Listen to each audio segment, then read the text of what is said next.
a walkthrough on the Samsung Galaxy S10 Plus's camera capabilities.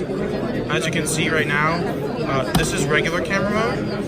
This is zoomed in with telephoto, and then this is wide angle. As you can see, the angle is very wide. Go back to that. As you can see, it's also recognizing what I'm looking at in the upper right-hand corner. We also have the video capabilities, which this phone is the first phone to have 4K HDR recording capabilities. Then we've got their slow-mo, the super slow-mo, and regular slow-mo, as well as hyperlapse. Let's scroll through some of the other ones. We've got live focus, we've got panorama.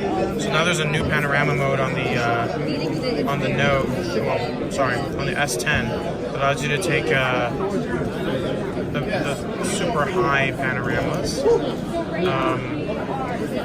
So you can switch it, what kind of panorama you want to take. And there's also a food option and, wait for it, Instagram. Look at that, Instagram mode for Instagram stories and going straight to Instagram.